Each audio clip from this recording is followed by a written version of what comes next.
ইমামে আজম আবু হানিফা রহমতুল্লাহি আলাইহির কাছে এই প্রশ্নটা নিয়ে একজন মানুষ গেছে, হুজুর আমার একটা তরমুজ ক্ষেত করছি, তরমুজ ক্ষেত, তো আমার এই তরমুজ খেতে এক লোক ইচ্ছা মতো গিয়ে তরমুজ চুরি করে নিয়ে, তো ইমামে আজম তারে ডাকায় আনছে, বুঝাইয়া দিছেন, বুঝল না।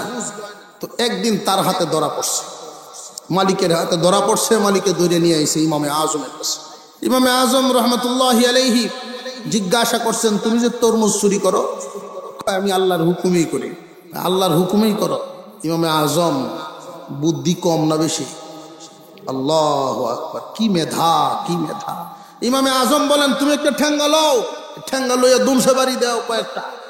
কথা আমি তরমুজ চুরি উঠছি আল্লাহর হুকুমে, এ বাড়ি দিত কেন লাগে? ইমাম সাহেব বলেন, বাড়িও আল্লাহর হুকুমে দিব।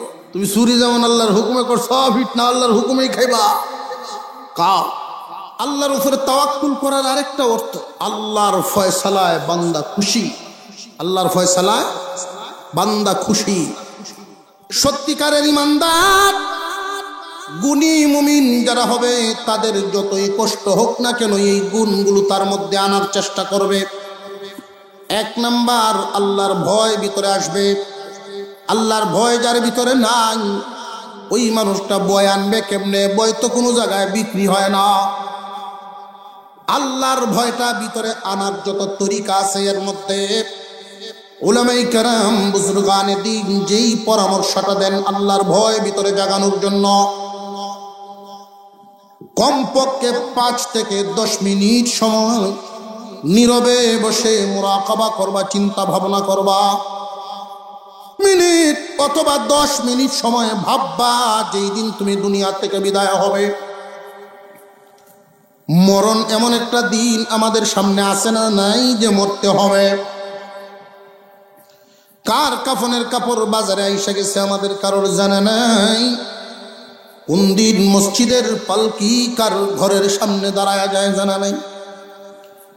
হঠাৎ করেই মানুষ দুনিয়া থেকে বিদায় হয়, মানুষ বলা বলি করতে থাকবে, গতকাল দেখলাম এই করে, অমুকে বলবে গতকালকে আমার সাথে দেখা হইল বাজার। বলা বলি হয়নি না, হয় না। আল্লাহর ভয়টা ভিতরে আনার যেই পদ্ধতি, একটা পদ্ধতি আমি বলে দিচ্ছি। মুরাকাবা করবেন, মৃত্যুর মুরাকাবা, কবরের মুরাকাবা। নীরবে ভাববেন আপনি দুনিয়া থেকে যেই দিন বিদায় হবেন সেই দিনটা শুরু হয়ে গেছে। মসজিদের পালকি আপনার ঘরের সামনে দাঁড়ায় গেছে, বাচ্চারা খুব কান্নাকাটি আব্বা আব্বা করে কানবে, আত্মীয় স্বজন চতুর্দিক থেকে চলে আসবে, বাড়ি বর্বে মানুষ, বন্ধু বান্ধব, পরিচিত লোকেরা চিরদিনের জন্য বিদায় দিবে। কেউ বাঁশ কাটবে, কেউ কবরস্থান ঠিক করার জন্য ব্যস্ত হবে। এই হলো দুনিয়া। এইভাবে যদি আপনি চিন্তা ভাবনা করতে পারেন, দৈনিক 5 মিনিট করেই করেন, দেখবেন আস্তে আস্তে আপনার ভিতরে আল্লাহর ভয় আইসা গেছে। মুমিনের 1 নাম্বার গুণ হবে আল্লাহর ভয়। তারা গুণী মুমিন। 2 নাম্বার গুণ, কোরআনের আলোচনা শুনলেই তার ঈমান বাড়ে। আল্লাহর কালামের তিলাওয়াত শুনলে ঈমান বাড়ে। এই ঈমান বাড়াটার লক্ষণ কি? যে তিলাওয়াত শুনলে ভালো লাগে, যারা তিলাওয়াত করে এরা দেখলে ভালো লাগে। এই ভালো লাগাটাও যদি আপনি বাড়াইতে চান, দৈনিক যেই যে সূরাগুলো মুখস্থ জানেন ওইগুলো হইলেও তিলাওয়াত করবেন একলা একলা বইয়া। সূরা ইখলাস, কুল হুয়াল্লাহ সূরা আমাদের জানা আছে না নাই? কুল হুয়াল্লাহ সূরা 3 বার যদি তিলাওয়াত করেন, 1 খতম কোরআন তিলাওয়াতের সওয়াব পাওয়া যায়। আর আস্তে কই সুবহানাল্লাহ, আপনার আওয়াজে বোঝা যায়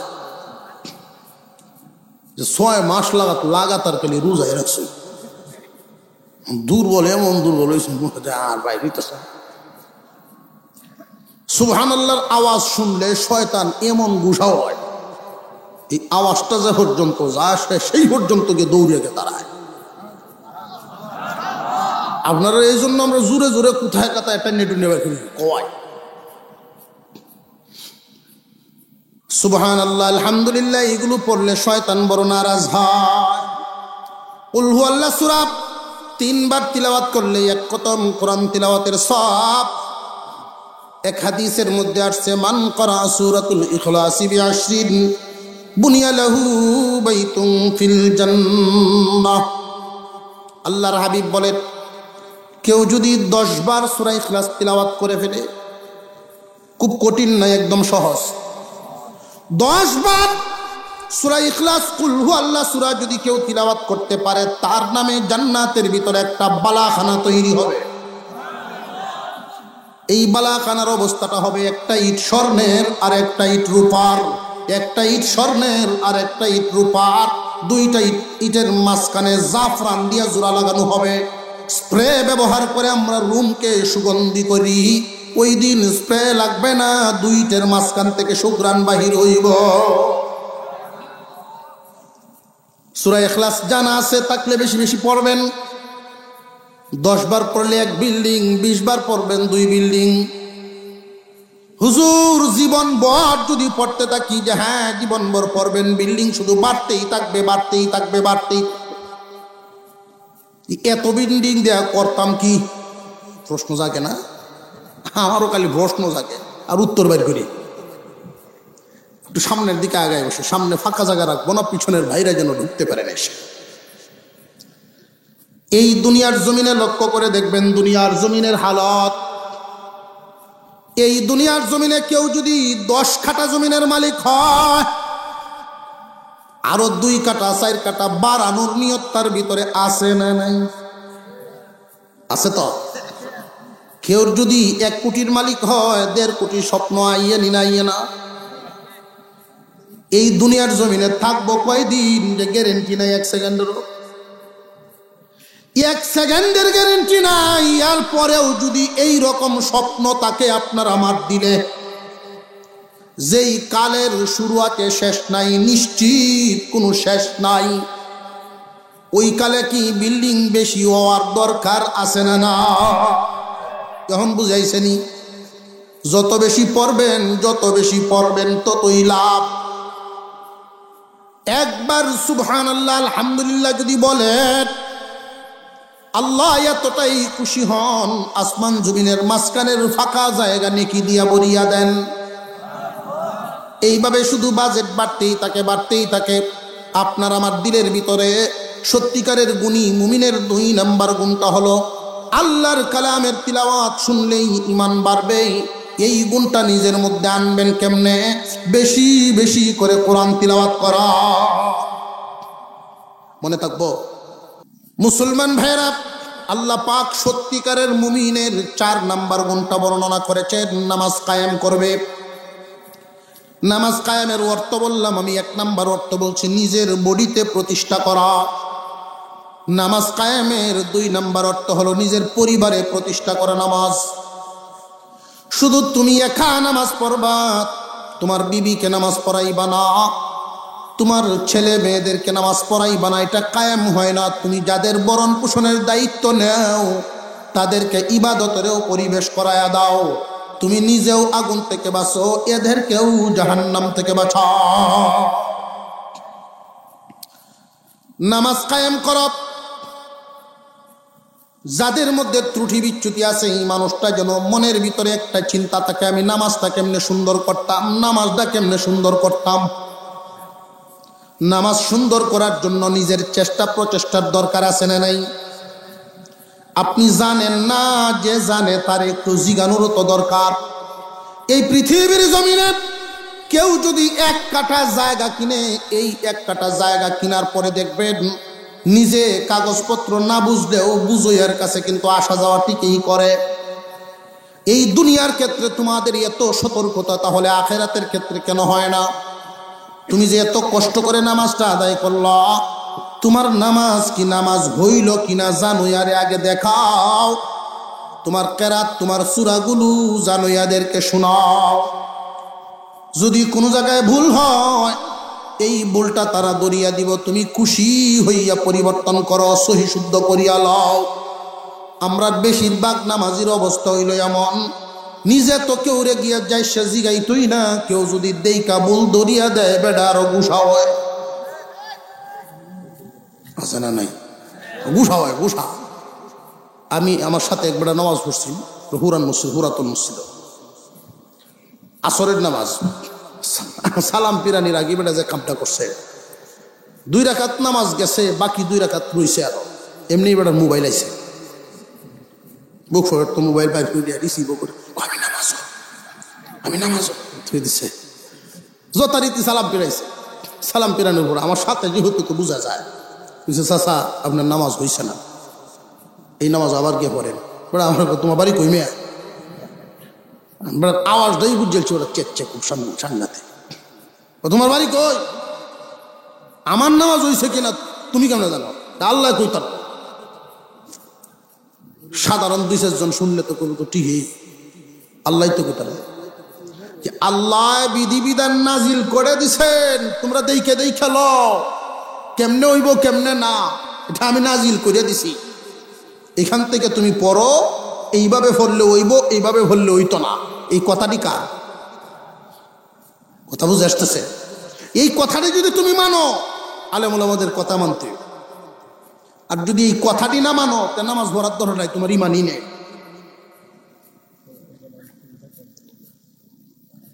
নামাজ কায়েম করার অর্থ নামাজ প্রতিষ্ঠা করো, নামাজের হক আদায় করে করে নামাজ পড়ো। 3 নাম্বার 4 নাম্বার গেল, 5 নাম্বার গুণটা হলো ওয়ামিম্মা রাযাকনাহুম ইউনফিকুন, আল্লাহর দেওয়া মাল থেকে আল্লাহর রাস্তায় দেওয়া, এই হলো 5 নাম্বার। একটা একটা করে আবার 5 নাম্বার পর্যন্ত আসি, সময় খুব কমে গেছে। এরপরে 3টা পুরস্কারের কথা আবার বলতে হবে। 1 নাম্বার গুণটা কি আছেন? 1 জন 2 জন পাইছে। 1 নাম্বার গুণ মুমিনের, সত্যিকারের মুমিনের, গুণী মুমিনের 1 নাম্বার গুণ হবে আল্লাহর ভয় থাকবে তার ভিতরে। ভয় যদি বর্তমানে না থাকে, এই ভয়টা আনবো কিভাবে? এই পদ্ধতিটা আমি বলে দিচ্ছি। মৃত্যুর মুরাকাবা করা, মরণের চিন্তা করা। এই মরণের চিন্তার মাধ্যমে আল্লাহর ভয় আপনার দিলের ভিতরে চলে আসবে। 2 নাম্বার গুণ মুমিনের, 2 নাম্বার গুণ হবে কোরআনের মহব্বত ভিতরে প্রতিষ্ঠা হওয়া, কোরআনের মহব্বত দিলের ভিতরে তৈরি হওয়া। এই পদ্ধতিটাও আমি বলিয়া দিয়েছি, যারা যেই পরিমাণ কোরআন পড়তে জানেন, মুখস্থ করিয়া এগুলো পড়বেন, কোরআনের মহব্বত আপনার ভিতরে জায়গা লইব। 3 নাম্বার আল্লাহর উপরে ভরসা করা, সর্বহালতেই আল্লাহর প্রতি সন্তুষ্ট। আল্লাহ আমার যেই হালতে রাখছে আমি আল্লাহর শুকরিয়া আদায় করি, আমি আল্লাহর প্রতি খুশি। 4 নাম্বার নামাজ প্রতিষ্ঠা করা, নামাজ কায়েম করা। 5 নাম্বার আল্লাহর দেওয়া মাল থেকে আল্লাহর রাস্তায় দেওয়া। এই 5টা গুণ যার মধ্যে চলে আসবে, আল্লাহ পাক রব্বুল আলামিন ওই বান্দাদেরকে 3টা পুরস্কার দিবে। কয়টা পুরস্কার? এইখানে আমাদের একটা প্রশ্ন, বান্দার গুণ আল্লাহ বলেছেন 5টা, পুরস্কার বললেন 3টা। আল্লাহ বান্দার গুণ বর্ণনা করেছেন 5টা, পুরস্কার বর্ণনা করেছেন 3টা। ভাই এই 5টার 3টা বেশ কমটা কেন হই? এই বেশ কমটা মিলানোর জন্য আমরা ওই গুণগুলোর দিকে আবার একটু তাকাই, গুণগুলোর দিকে আবার একটু নজর দেই। 1 নাম্বার গুণ আল্লাহর ভয়। এই ভয়টা থাকে আমার বডির কোন অঙ্গে? মনে। আল্লাহর ভয় মানুষের কোন জায়গায় থাকে? মনে, অন্তরে। 2 নাম্বার গুণ কোরআনের মহব্বত, এটাও থাকে কোন জায়গায়? অন্তরে। আল্লাহর প্রতি ভরসা, এটাও থাকে কোন জায়গায়? অন্তরে। প্রথম 3টা গুণ একটা জায়গার সাথে সম্পর্ক। কথা বুঝে আসতেছে আপনাদের? প্রথম 3টা গুণের সম্পর্ক আমার বডির একটা অঙ্গের সাথে, সেই অঙ্গটার নাম মন। 3 তিনটা গুণ এক জায়গার সাথে সম্পর্ক। 4 নাম্বার গুণটা হলো নামাজ। নামাজ আদায় করতে গিয়ে আমার বডির মাথা থেকে পায়ের পাতা পর্যন্ত ব্যবহার হয়, সারা বডি লাগে। হাতের আঙ্গুল পর্যন্ত ব্যবহার হয়, পায়ের আঙ্গুল পর্যন্ত ব্যবহার হয়, কপাল পর্যন্ত ব্যবহার হচ্ছে, ঠিক না বেঠিক? তাহলে 4র্থ নাম্বার গুণটা বডির কোন অংশের সাথে সম্পর্ক?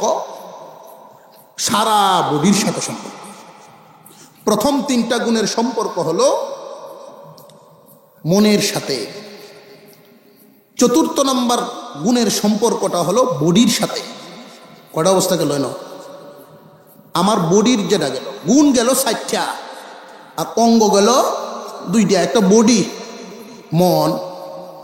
বডি গেল আর মন গেল, বাহির হইল কিছু আমার মধ্যে আর নাই কিছু। প্রথম 3টা গুণ মনে থাকে, মনে। 4র্থ নাম্বার গুণ বডিতে থাকে, পুরা বডি। গুণ রয়েছে কয়টা? একটা বাকি রয়েছে। এই একটা গুণ যেটা বাকি রয়েছে, এটা আমার বডির সাথে কোনো সম্পর্ক না। আল্লাহর দেওয়া মাল, আল্লাহর রাস্তায় দেওয়া, সম্পর্কটা মালের সাথে। কথা বুঝে আসতেছে? এখন সেই 3টা গুণ আমরা ধারাবাহিকভাবে 5টা গুণ শুনলাম, 3টা পুরস্কার শুনি। এখন বুঝে আইছে পুরস্কার 3টা কেন। আমার যেই গুণগুলো, 5টা গুণ 3 ভাগে বিভক্ত। 5টা গুণ কয় ভাগে বিভক্ত? 3 ভাগে। প্রথম 3টা গুণ জায়গা লইল মনে, 4র্থ নাম্বার গুণ জায়গা লইল বডিতে, 5ম নাম্বার গুণ জায়গা লইল গিয়া মালে। আল্লাহ পাক এবার পুরস্কার গুলো বর্ণনা করেন। উলাইকা হুমুল মুমিনুনা হাক্কা। এই 5 গুণের অধিকারী মানুষগুলো তারাই হইল সত্যিকারের মুমিন। করেন সুবহানাল্লাহ। 1 নাম্বার গুণ যাদের অন্তরে থাকবে আল্লাহর ভয়। 2 নাম্বার গুণ যাদের অন্তরে থাকবে আল্লাহর কালামের মোহাব্বত। 3 নাম্বার গুণ যাদের অন্তরে থাকবে আল্লাহর প্রতি ভরসা। যাদের অন্তরটা এত সুন্দর, আল্লাহর ভয়, কালামের মোহাব্বত, আল্লাহর প্রতি ভরসায় তাদের মন সাজানো, তাদের মনটা থাকবে এরকম 3টা গুণে মনটা খুব সাজানো। 4 নাম্বার গুণ যাদের বডিতে নামাজ কায়েম হয়ে গেছে। যাদের বডিতে নামাজ কায়েম হয়ে গেছে, এখন নামাজকে আর তার খুঁজা লাগে না, নামাজে তারে খুঁজে। নামাজকে তার আর খুঁজা লাগে না, নামাজেই তারে খুঁজে। 12টার সময় ঘুম ভেঙে যায়, গড়ি দেখে দেখি হজরের রক্ত হইছে। কথা বুঝে আসতে অবস্থা কি হইব? দুনিয়ার মায়া, দুনিয়ার ক্ষেত, দুনিয়ার ব্যবসায় তারে এখন আর পিছায় রাখতে পারে না। আজান হয়ে গেলেই নামাজের জন্য রেডি। নামাজ তার আর খুঁজা লাগে না, তারে নামাজে খুঁজে। তার বডির হালত হইল এরকম। 5 নাম্বার আল্লাহর দেওয়া মাল থেকে আল্লাহর রাস্তায় দিতে তার কোনো আপত্তি থাকে না। মহান আল্লাহ এদের ব্যাপারে ঘোষণা দিয়ে বলেন, উলাইকা হুমুল মুমিনুনা হাক্কা। এরাই হইল আমি আল্লাহর নজরে সত্যিকারের মুমিন। সুবহানাল্লাহ। এই 5 গুণ বিশিষ্ট মুমিনদের জন্য আল্লাহর পক্ষ থেকে 3টা পুরস্কার।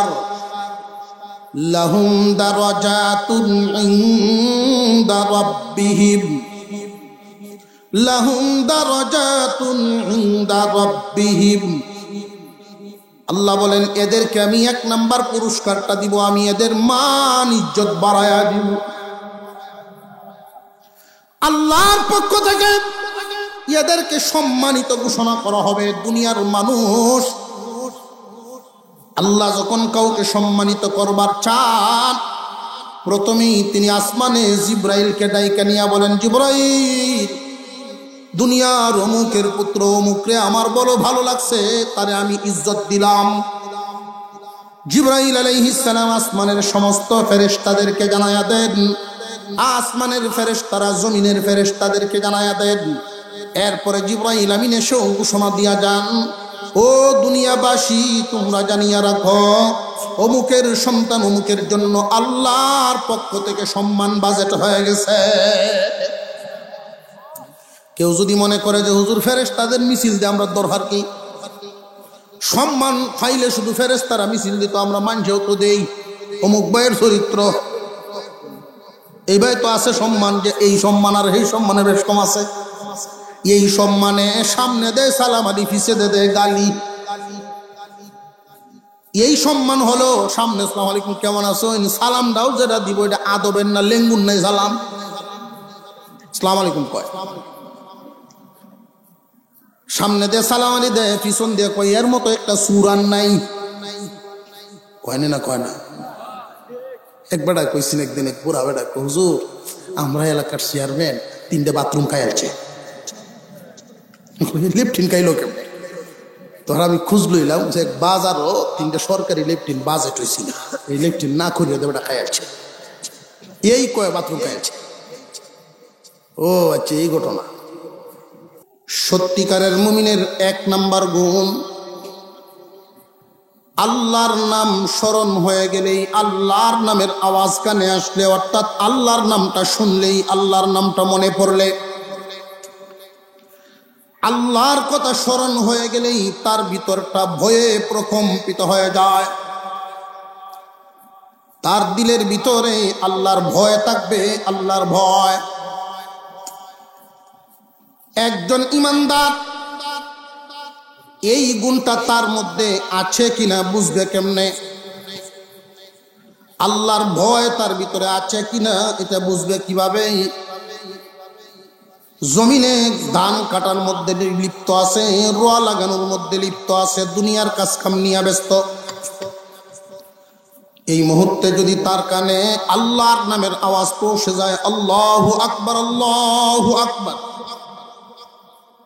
এই আজান, এই শব্দ শোনার পরেও যদি দেখা যায় দুনিয়ার মহব্বতেই দিলে বেশি, আল্লাহর মহব্বত আসে নাই, আল্লাহর ভয় আসে নাই তার ভিতরে, তাহলে বোঝা গেল মুখে শুধু আল্লাহর ভয় আছে, কাজে কর্মে সত্যি আল্লাহর ভয় নেই। যেই মানুষটার ভিতরে আজানের শব্দ, আল্লাহর নামের আওয়াজ, আল্লাহর নামের স্মরণ যখনই এসে যাবে, তখনই আল্লাহর কুদরতি পায়ে সেজদা দেওয়ার জন্য মনটা পাগল পারা হয়ে যাবে। মসজিদে গিয়েই শুধু নামাজ আদায় করতে হবে বিষয়টা এমন নয়, প্রচুর ব্যস্ততার সময় এই জন্য আল্লাহ অনুমতি দিছেন, মসজিদের বাহিরে নামাজ আদায় করে ফেলো, যেখানে ওয়াক্ত হয় সেইখানেই পড়া ফেলো, অনুমতি দেওয়া আছে। অন্যান্য নবীর উম্মত আর আমাদের নবীর উম্মতের মধ্যে একটা বেশকম আল্লাহ এমন ফজিলত পূর্ণ বেশকম রাখছেন। দেখেন, অন্যান্য নবীর উম্মতেরা ইবাদত করার জন্য নির্দিষ্ট জায়গা মসজিদে যেতে হতো, কিন্তু আপনার আমার পয়গম্বরের উম্মতের জন্য এই নির্দিষ্ট জায়গা নির্ধারণ করা হয় নাই, পুরা জমিনটাকে আল্লাহ মসজিদ বানায়া দিছে। যেখানেই ওয়াক্ত হয় তুমি সেখানেই নামাজ আদায় করে ফেলো। বরং তুমি যদি হাওরে ব্যস্ততার মধ্যে থাকার পরেও যদিও মসজিদে আসতে পারো নাই, কিন্তু জমিনের আইলে বা জমিনেই তুমি নামাজে দাঁড়ায় গেলা, আল্লাহ পাক রব্বুল আলামিন তখন তোমার জন্য ফেরেশতাদের সাথে গর্ব করেন। গর্ব, রে ফেরেশতারা, তোমরা বলছিলা এই মানব জাতি দুনিয়ার জমিনে গিয়া শুধু ফিতনা ফাসাদ করব, রক্ত জড়াজড়ি করব, গন্ডগোল করব। আজকে তাকায়া দেখো, এই দুনিয়ার মায়া, দুনিয়ার কাজ কামে আমি আল্লাহরে বুলাইতে পারে নাই। এই মানুষটা যে জমিনে সেজদায় দাঁড়ায় গেল, আল্লাহ পাক রব্বুল আলামিন তার প্রতি এত খুশি হন, মহান মাওলাই করিম ফেরেশতাদের সাথে তার নিয়ে গর্ব করে।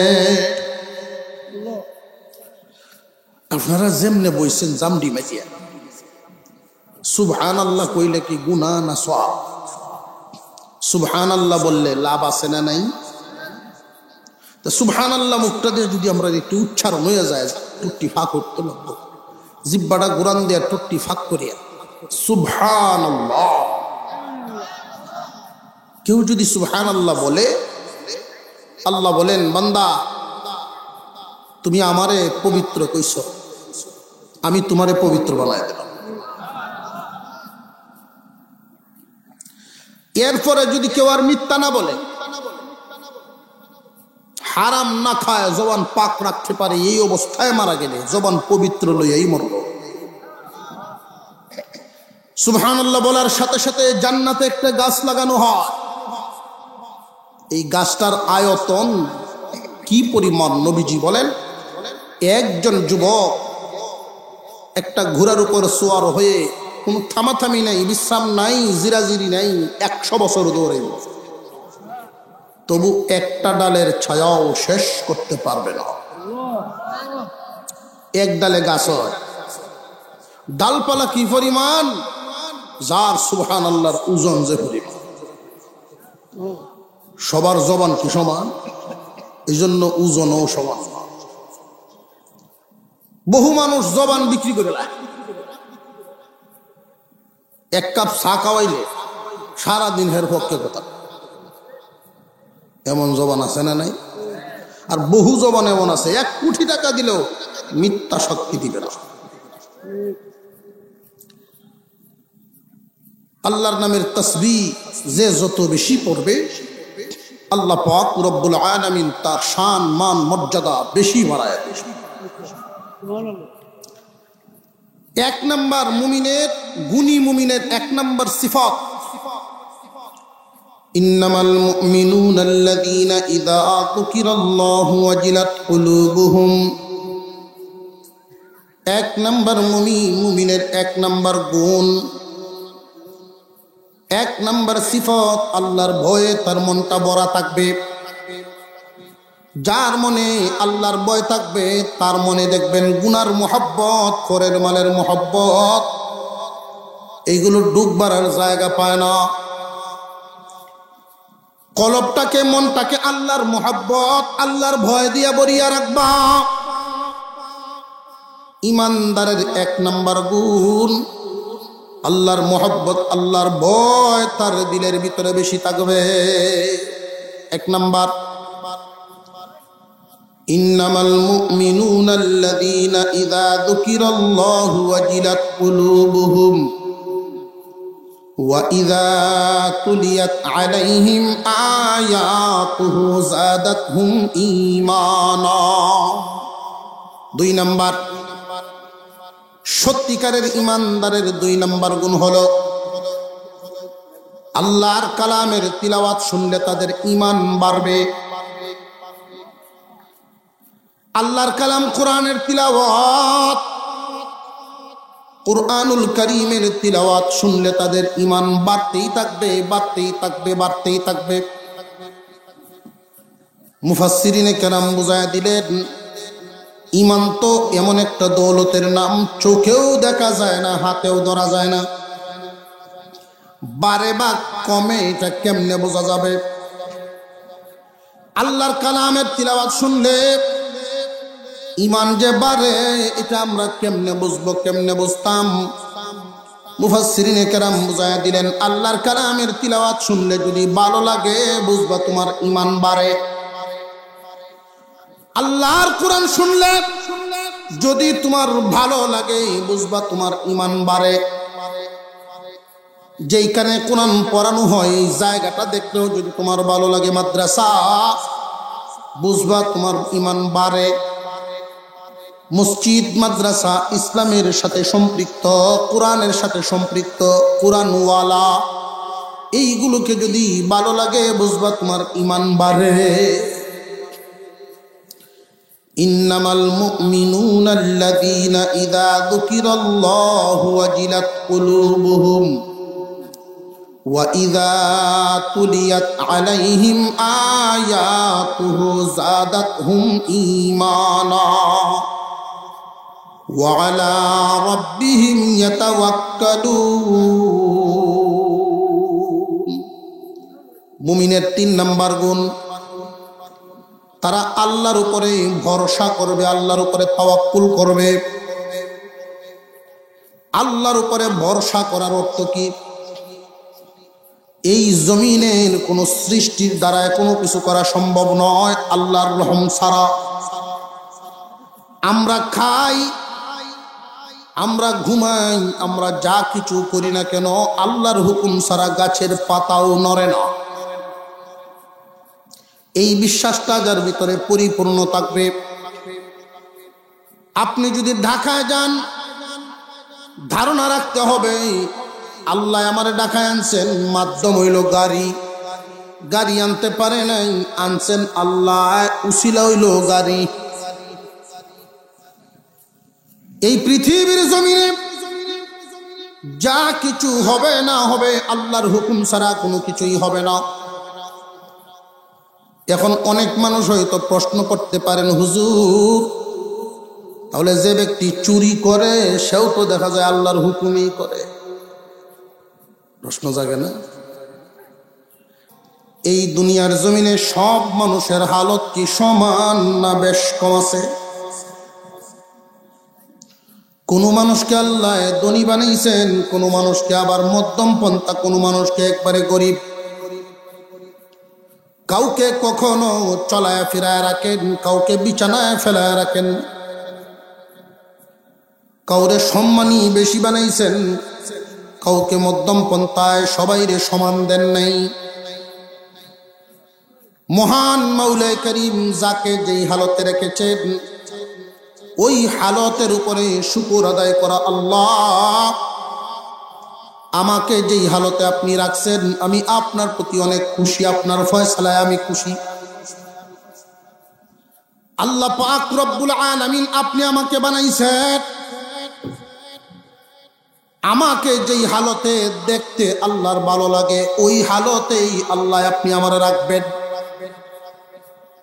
আমাকে যদি কষ্টে রাখতে আল্লাহর ভালো লাগেন তাহলে কষ্টে রাখবেন, এই ফয়সালায় আমি খুশি। আমাকে যদি সুখে রাখতে আল্লাহর পছন্দ হয় আমি আল্লাহর এই ফয়সালাতেই খুশি। কোন রকম অসন্তুষ্ট প্রকাশ করা যাবে না। আল্লাহ রব্বুল আলামিন যাকে যেই হালতে রাখেন, যার ব্যাপারে যেই ফয়সালা করেন ওই ফয়সালায় আমি বান্দাও খুশি। কাউরে ছেলে দেন, কাউরে মেয়ে দেন, কাউরে দুটা দেন, কাউরে কোনোটাই দেন না। এতে করে কি আল্লাহর বিরুদ্ধে গেলে কোনো কিছু পাওয়া যাবে না? খুশি থাকতে হবে। গুণী ইমানদার, সত্যিকারের ইমানদার যারা হবে তাদের ভিতরে এই গুণটা থাকবে, আল্লাহর উপরে ভরসা করা, আল্লাহর ফয়সালায় আমি খুশি। হাজী ইমদাদুল্লাহ মুহাজির মক্কি রহমাতুল্লাহি আলাইহি এর কাছে ওনার খাদেম দৌড়ায় আসছে, হুজুর আপনার ব্যাগটা হারিয়ে গেছে, যেখানে খুব গুরুত্বপূর্ণ মালামাল পর্যন্ত ছিল। ব্যাগটা হারিয়ে গেছে, চুরি হয়ে গেছে মনে হয়। সংবাদটা পায় উনি শুকর আদায় করছেন, বলছেন আলহামদুলিল্লাহ। আশ্চর্য হয়ে কর্মচারী চলে গেলেন। কিছুক্ষণ পরে সেই আবার খবর নিয়ে আসছেন, হুজুর ব্যাগ পাওয়া গেছে। এখনো তিনি বলেন আলহামদুলিল্লাহ। হুজুর হারানোর সংবাদেও আলহামদুলিল্লাহ বললেন, পাওয়ার সংবাদেও আলহামদুলিল্লাহ বললেন। মেহেরবানি করে হালতটা আমার একটু বুঝায় দেন। হুজুর বুঝায় দিলেন, তুমি যদি শুধু পাওয়ার বেলায় আলহামদুলিল্লাহ কও, যাওয়ার বেলায় আলহামদুলিল্লাহ কও না, তাহলে আল্লাহর ফয়সালায় বোঝা গেল তুমি খুশি না। সব সময় আল্লাহর উপরে ভরসা করো। তোমার যদি শুধু লাভ হয় ওই সময় আল্লাহর প্রতি খুশি, লস হয়ে গেলেই বেজার। এটা কোন ধরনের কাজ? সত্যিকারের গুণী ইমানদার যারা হবে তারা সর্বহালতে হামেশাই আল্লাহর প্রতি খুশি। যাকে যেই হালতে আল্লাহ রেখেছেন ওই হালতের উপরেই আমাদের সন্তুষ্ট থাকতে হবে। আপনি টিনের ঘরে থাকেন, আরেকজনের বিল্ডিং, অসুবিধা নাই। আপনার এই টিনের ঘরে আপনি শুকর আদায় করেন, আরেকজনের সোনের ঘরের দিকে তাকায়। সবাইকে আল্লাহ সব হালত এক হালতে রাখছেন। যদি সবাইকে এক হালতে রাখতেন দুনিয়া ঠিক থাকতো না। লন্ডভন্ড হয়ে যেত। মহান মাওলাই করিম যাকে যেই হালতে রাখতে চান ওই হালতে রাখবে। আমরা আল্লাহর উপরে শুকরিয়া আদায় করব, সব সময় শুকরিয়া আদায়।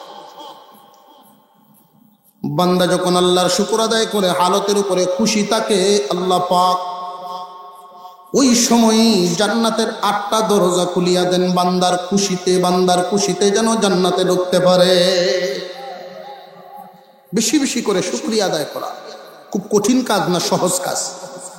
আলহামদুলিল্লাহ আলহামদুলিল্লাহ খুব সহজ কাজ। সর্বহালতেই আল্লাহর শুকর আদায় করা। শীতকালে একটা লোক হাঁটতেছে, তার জুতাগুলো ছিঁড়া, এই পরিমাণ ছিঁড়া অনেক সময় হাঁটতে হাঁটতে দেখবেন শীষ হইয়া পরে মাটির গিয়া লাগে। এরকম হিসাবে মানুষও তো আছে। এখন অবশ্য মানুষ একটু বিলাসিতা শিখতেছে। একবার গেঞ্জি কিনছে, একটা 30টি হাতে গেঞ্জি কিনিয়া বহুদিন ব্যবহার করছে। সামনাটা রয়েছে, পিছনটা একটু ফুটি এসছে। গেঞ্জি প্রথম দিয়ে ছিঁড়ে দেখবেন পিছন দিয়ে প্রথম ছিঁড়ে সামনে দিয়ে পড়েছে। এই গেঞ্জির অর্ধেকটা পাট খুলছে, খুললে এই অর্ধেকটা একটা রুমাল বানাইছে, ছাড়তো না। পিছন সাইড বাদ দিয়ে সামনে একটা রুমাল বানাইছে। আর এই যে পিছনের অংশটা এটা বড় ফুর দিয়া শুরু বোতলও করছে সাইডে। এই বোতলটা ফয়েটা রাখে, যে সময় মিসক করে একটু বসার সাথে দাঁত পড়ায়।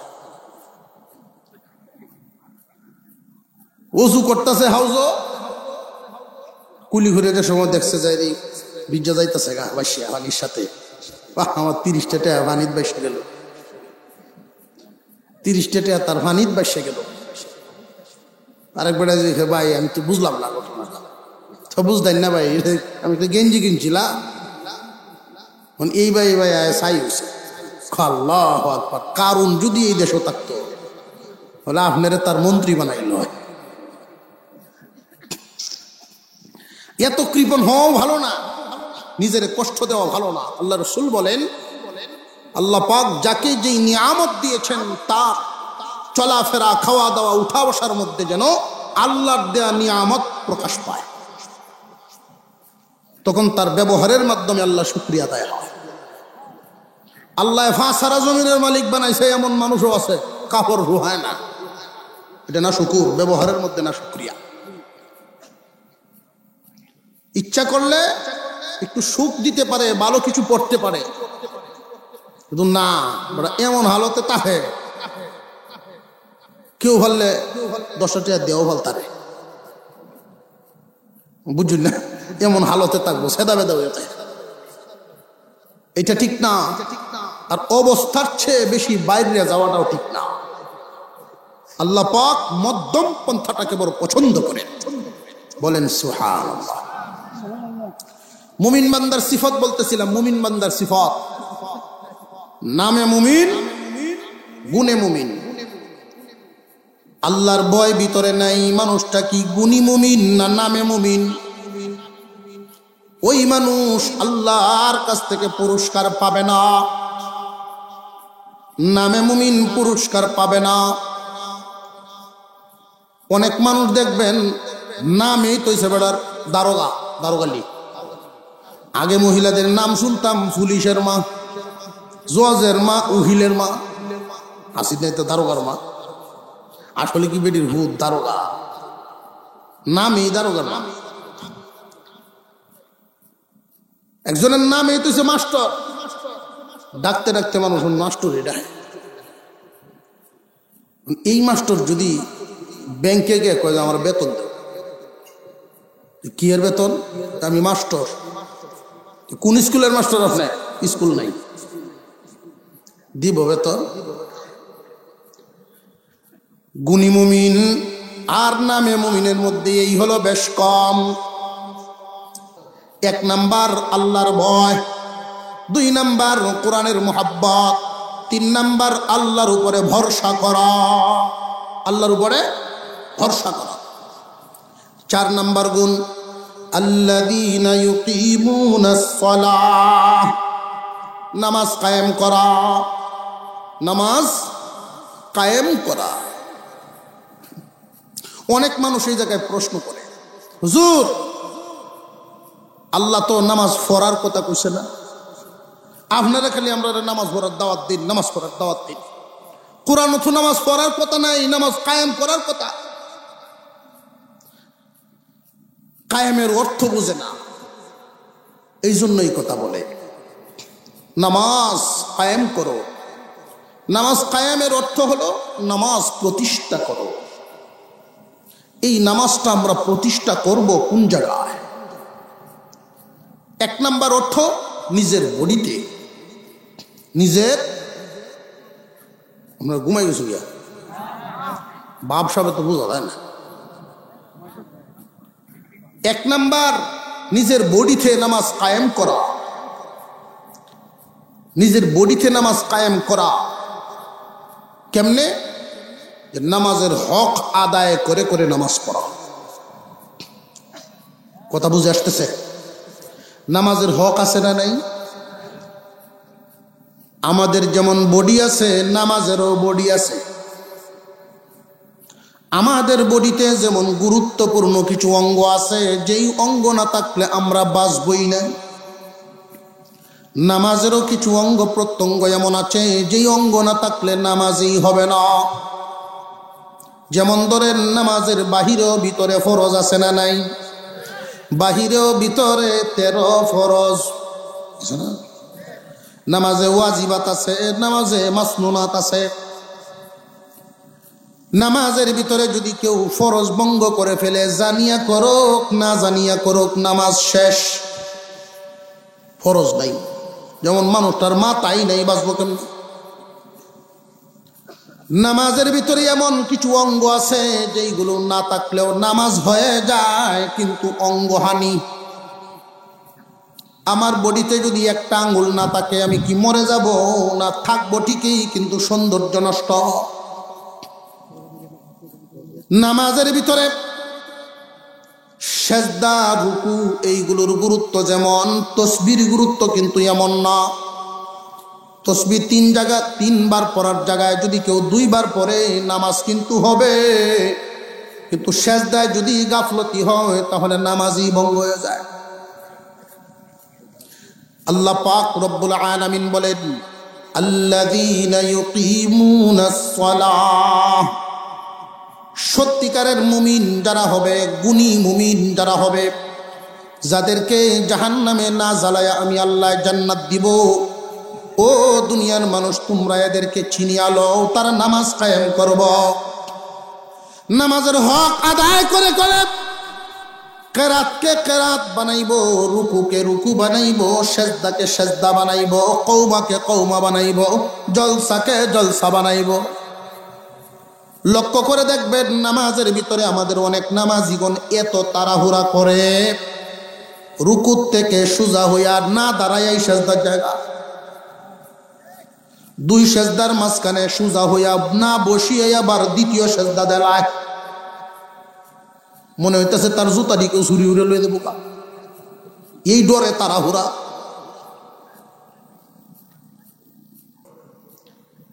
আল্লাহর দেওয়া ইজ্জত, নিজে অর্জন করা ইজ্জত বেশ কম আছে না নাই? গুণের মাধ্যমে আল্লাহ যে ইজ্জত দেন, এই মানুষগুলোর অবস্থা আল্লাহর দেওয়া ইজ্জত পাওয়ার কারণে দুনিয়াতে থাকতে সম্মান, সামনে সম্মান, দুনিয়ার থেকে বিদায় হয়ে গেলেও সম্মান, মৃত্যুর পরে মানুষে তার নামটা নিলেও সম্মানের সাথে নেয়। লাহুম দারাজাতুন ইনদা রাব্বিহিম, 1 নাম্বার আল্লাহর পক্ষ থেকে সম্মানিত করা হয়। 2 নাম্বার ওয়া মাগফিরাতুন, মহান মাওলায়ে কারীম তার জিন্দেগীর ছোট বড় সমস্ত গুনাহগুলো মাফ করিয়া দেয়। 3 নাম্বার ওয়া রিজকুন কারীম, আল্লাহ তাদের জন্য সম্মানী রিজিকের ফয়সালা করে দেন। গুণগুলো মনে আসেনি? কয়টা বাঘ করছিলাম? কয়টা? 3টা। একটা বাঘ মনের সাথে আর একটা হইল বডির সাথে, আর একটা মালের সাথে। এবার দেখেন পুরস্কার যে তিনটা, মহান মাওলার দান। 1 নাম্বার পুরস্কার সম্মান ইজ্জত, আর 1 নাম্বার অঙ্গ ভাগ করছিলাম অন্তর। কোন মানুষ যদি অপমানিত হয়, বডির কোনো ক্ষতি নাই, অন্তরেরই ক্ষতি। কোন মানুষ যখন সম্মানী হয়, বডি হলে না, অন্তরেই খুশি হয়। আল্লাহ পাক রব্বুল আলামিন 2 নাম্বার পুরস্কার দিলেন গুনাহ মাফ। ওইখানের যে পুরস্কার 4 নাম্বার গুণটা ছিল 2 নাম্বার অবস্থান বডি, 4 নাম্বার গুণটা বডির সাথে সম্পর্ক মনে আসেনি, দ্বিতীয় অবস্থান। এই জন্য আল্লাহ গুনাহ মাফের ঘোষণা দিলেন, মানুষরে গুনাহ করো তো বডির কোনো অঙ্গ দিয়েই, হয়তো হাত দিয়া নইলে, চোখ দিয়া নইলে, মুখ দিয়া নইলে, কান দিয়া। যখন নামাজ কায়েম করে ফেলবা, আল্লাহ খুশি হইয়া তোমার ওই সমস্ত গুনাহগুলো মাফ করিয়া দিবে। আর একটু জোরে করেন না সুবহানাল্লাহ। 5 নাম্বার গুণটা, 3 নাম্বার অবস্থান মালের সাথে সম্পর্ক। আর মালেই তো রুজি রোজগার, রিজিক, বরণ পোষণ, এগুলো মালের সাথে সম্পর্ক। মহান আল্লাহ বলেন, যার মধ্যে এই গুণটা থাকবে, আল্লাহর দেওয়া মাল আল্লাহর রাস্তায় দেয়, আল্লাহর দেওয়া মাল আল্লাহর রাস্তায় দেয়, আমি আল্লাহ এদের জন্য সম্মানী রিজিকের ঘোষণা দিলাম। মাঝে মাঝে খিদা দিয়ে পরীক্ষা করতাম পারি, কিন্তু আনা খাওয়াই মারতাম না। মাঝে মাঝে নতুন কিনতে কোনো পুরান কাপড় ভিন্দায়া পরীক্ষা করতাম পারি, কিন্তু তারে বেইজ্জত করতাম না। আমার পরীক্ষা যদি পাশ করে, মরার আগ পর্যন্ত আমি হালাল পবিত্র রিজিকের বাজেট তার জন্য করিয়া দিলাম। এই রকম বহুত ইতিহাস আমাদের সামনে জানা আছে। যারা পরীক্ষায় পাশ করেছেন, তারা অনেক বড় বড় বদলা পাইছেন, বড় বড় বদলা। আল্লাহ পাক রব্বুল আলামিন তিনি যেন আমাদেরকে কবুল মঞ্জুর করেন, বলুন আমিন। 1 নাম্বার গুণ মনে আছে তো, আল্লাহর ভয়। 2 নাম্বার গুণ কোরআনের মুহাব্বত। 3 নাম্বার গুণ আল্লাহর উপরে ভরসা। এই 3 গুণে আপনার অন্তরটারে গুণান্বিত করবেন। 4 নাম্বার গুণ নামাজ কায়েম করা, বডিটাকে নামাজ দিয়া রঙাইবেন পরিষ্কার। 5 নাম্বার আল্লাহর দেওয়া মাল আপনার সামর্থ্য অনুযায়ী আল্লাহর রাস্তায় দিবেন। এই দেওয়ার ক্ষেত্রে একটা কথা বলিয়া দেই, বিশেষ করে সব সময় খেয়াল রাখবেন, 40 ভাগের 1 ভাগ আপনার উপরে যাকাত ফরজ হোক আর না হোক, 40 মণ দান পাইছেন, 1 মণ দান আল্লাহর রাস্তায় দান করিয়ে দিয়েন, বাকিটার মধ্যে বরকত হবে।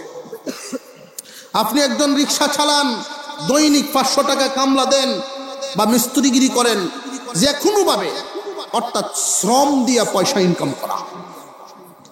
আমরা তো এদেরকে মনে করি অনেক নিম্নমানের মানুষ, না বুঝার কারণে এরকম চিন্তা ভাবনা। এদের ব্যাপারে আল্লাহর নবীর ঘোষণা হলো, যারা কষ্ট করে পরের কাজ করে উপার্জন করে, এদের মর্যাদাটা আল্লাহর নবী ঘোষণা করেছেন, আল কাসিম হাবিবুল্লাহ। তারা আল্লাহর হাবিব। আল্লাহর হাবিব মানে যারা কষ্ট করে উপার্জন করে টাকা কামায়, হালাল ভাবে পয়সা উপার্জন করে, ঘাম জড়ায়া, এরা আল্লাহকে ভালোবাসে। আল্লাহ এইভাবে নবীজি ঘোষণা দেন নাই, আল্লাহ এদেরকে ভালোবাসে। কত বড় মর্যাদা! এই 500 টাকা দৈনিক কষ্ট করেও যদি আপনি কামাই করে থাকেন, গুণটা নেন, গুণটা, ওই যে গুণটা আল্লাহর দেওয়া মাল আল্লাহর রাস্তায় দেওয়া। যে আল্লাহর দেওয়া মাল হইল কেমনে? আমি সারাদিন কষ্ট হইলে কামাইলাম। যে ভাই, তোমার মতো এই জাতের বডি, এর চাইতে মোটা সোটা বডি লইয়া হাসপাতাল হইতে গেছে, আছে না নাই? আল্লাহ সুযোগ দিছে, এই জন্য পারছো। এটাতে 40টা ভাগ করো। 500 টাকার 40 ভাগের 1 ভাগ খুব বেশি হইতো না, 10-20 টাকা সর্বোচ্চ, 12.5 দিয়ে দাও, আল্লাহ রাস্তায় দেয়া দাও। বাকিটার মধ্যে আল্লাহ এমন বরকত দিব, আল্লাহ যে বরকতটা দিব, এই বাকি টাকাটা যে পকেটে রাখবেন সোহালে হাজারও এইরকম না বরকতটা। বরকতটা কইলতা, বরকতটা হইল আল্লাহ যখন বান্দার মালে বরকত দেন, এই বরকত হইল কাজ টিকি। যেমন ধরেন বেবরকতি মালওয়ালা মালিক, বেবরকতি মালওয়ালা একটা লোক, যার মালে বরকত নাই, তার একটা অসুখ হয়েছে। এই অসুখ লইয়া বেটার মনে শান্তি আইতো না, প্রয়োজনে এক কাটা জায়গা বেচে হইল ঢাকা পিজি হাসপাতালে যাবে চিকিৎসা করানোর জন্য। এই রোগের চিকিৎসা করাইয়া আসতে আসতে তার 1.5 লক্ষ টাকা খরচ। মালে বরকত নাই, 1.5 লাখ গেছে। আর যার মালে বরকত আছে, গরিব মানুষ, তারও এই রোগ হয়েছে। এই লোক কি আর পিজিতে যাওয়ার আশা করে? না, উনি হাসপাতাল হয়ে গেছে একটু ওষুধ আনার লাগে। তো ডাক্তার বলতেছেন আপনার কপাল তো খুব ভালো। পিজি হাসপাতালের এক ডাক্তার আমাদের এই বাটি অঞ্চল ঘুরতে আসছিলেন, মিঠাময় নিটনা ঘুরিয়ে টুরে যাওয়ার সময় বাল্যকালের সাথী এই হিসাবে এই দিক দিয়ে ঘুরান দিয়েছে, আমার সাথে দেখা করে দেখো। আহ্বান দেখি আপনার দেখায় দিই। প্রেশারটা শুধু মাপছে, চোখটি একটু টান দিয়ে দেখছে, জিব্বাটা দেখছে, ওষুধ লিখে দিয়ে দিয়েছে 150 টাকার ওষুধ, নাও খায়া ভালো আসছে। এইটার নাম বরকত। বরকত বুঝাইতে পারছি? কাজটা সেম, তো তার খরচ বেশি, এর খরচ কম। এর নাম হলো বরকত। ময়মনসিংহ থেকে বাড়িতে ভাই মালে যদি বরকত না থাকে, স্বাভাবিকভাবে 200 দিয়ে আওয়া যায় বাড়ি। এদিন এমন মেঘলাম্ব, কোন সিএনজি নাই, রিজার্ভ করে আন লাগবো 812 টাকা। 200 জায়গাত লাগছে কত? 1200। বেবরকত। আর যদি বরকত থাকে, আপনি সিএনজি সিরিয়াল ওখানে উঠবেন, পিছিয়ে দিয়ে আরেকবার সাজি আপনি কেন লাগি এই মৌসুম খেয়ে আসলেন, আসলাম তোমার এই কাজে বাদ যাবেন গিয়ে হলে উঠকায় মানুষ হয়ে উঠতে আসে না, বুঝেছি। এখন বাইটা কয়টা লাগছে বাড়া?